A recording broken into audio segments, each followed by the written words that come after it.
ഡൽഹിയിലെ ശിവാജി കോളേജിലെ ഇംഗ്ലീഷ് അധ്യാപിക ദേവസ്മിത പോളിന് ദേബോ എന്ന പ്രിയപ്പെട്ട ടീച്ചർക്ക് ഒരുപാടുണ്ടായിരുന്നു സ്വപ്നങ്ങൾ.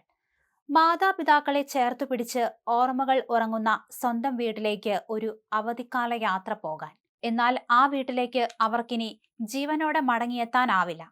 ഊർജ്ജസ്വലവും ആരുടെ ഹൃദയത്തിലും ഇടം പിടിക്കുന്നതുമായ വ്യക്തിത്വമായിരുന്നു ദേബോ ടീച്ചറുടേത്. പഠനകാര്യങ്ങളിലും കോളേജിലെ കൾച്ചറൽ കമ്മിറ്റി, വനിതാ വികസന സെൽ, മാഗസിൻ, പത്രാധിപ സമിതി എന്നിങ്ങനെയുള്ള എല്ലാ മേഖലകളിലും ദേവസ്മിത സജീവമായിരുന്നു. അവരെക്കുറിച്ച് ഇന്നുവരെ പരാതി ഉണ്ടായിട്ടില്ല. Shivaji college principal professor Virendra Bharadwaj സാക്ഷ്യം പറയുന്നു. കഴിഞ്ഞ വർഷം മാതാപിതാക്കളോടൊപ്പം അയോധ്യയിലേക്ക് യാത്ര പോയ ദേവസ്മിതയുടെ ഇത്തവണത്തെ പ്ലാൻ അവരെ തങ്ങളുടെ ബംഗാളിലെ സ്വന്തം വീട്ടിലേക്ക് കൊണ്ടുപോകാനായിരുന്നു. കാലം ആ സ്വപ്നങ്ങളെ തച്ചുടച്ചു എന്ന് വേണം പറയാൻ. കഴിഞ്ഞ 4-ാം തീയതി വസുന്ധര എൻക്ലേവിലെ സത്യം അപ്പാർട്ട്മെന്റിലെ ഫ്ളാറ്റിൽ ദേവസ്മിതയെ മരിച്ച നിലയിൽ കണ്ടെത്തുമ്പോൾ എല്ലാവരും ഒന്ന് ഞെട്ടി.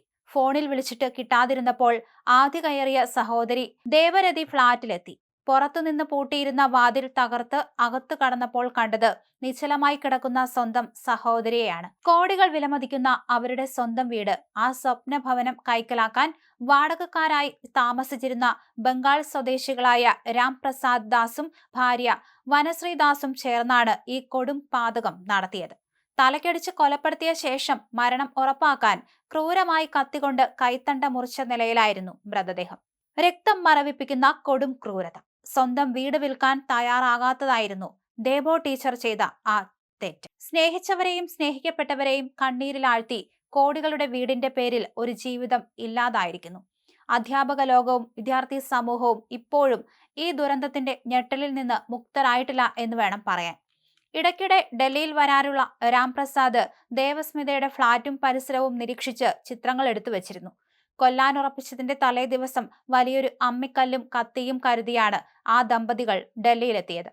സംശയം തോന്നാതിരിക്കാൻ 13 വയസ്സുള്ള മകനെയും ഇവർ ഒപ്പം കൂട്ടിയിരുന്നു. ദമ്പതികളെ കണ്ട് വാതിൽ തുറന്ന ദേവസ്മിത അവരെ അകത്തേക്ക് ക്ഷണിച്ചു. കുടിക്കാൻ വെള്ളം കൊടുത്തു. അതിനിടെ വീടിനെ ചൊല്ലി സംസാരമുണ്ടായി. തർക്കത്തിനിടെ രാംപ്രസാദ് അമ്മിക്കല്ലെടുത്ത് ദേവസ്മിതയുടെ തലയ്ക്കടിക്കുകയായിരുന്നു. മരണം ഉറപ്പിക്കാൻ കത്തിയെടുത്ത് കൈത്തണ്ട മുറിച്ചു. പിന്നീട് അവരെ സ്ഥലത്തെത്തിച്ച ടാക്സി ഡ്രൈവറിൽ നിന്നുള്ള വിവരങ്ങളുടെ അടിസ്ഥാനത്തിലായിരുന്നു ബംഗാളിലെത്തി അവരെ അറസ്റ്റ് ചെയ്തത്. പിന്നീട് ആ അമ്മിക്കല്ലും കത്തിയും പോലീസിന് തെളിവായി കിട്ടുകയും ചെയ്തു. ആ വീട് സ്വന്തമാക്കാനാണ് തങ്ങൾ ഈ ക്രൂരകൃത്യം ചെയ്തതെന്ന് ദമ്പതികൾ സമ്മതിക്കുകയായിരുന്നു. എന്തായാലും കൂടുതൽ ചോദ്യം ചെയ്തു വരികയാണ് പ്രതികളെ.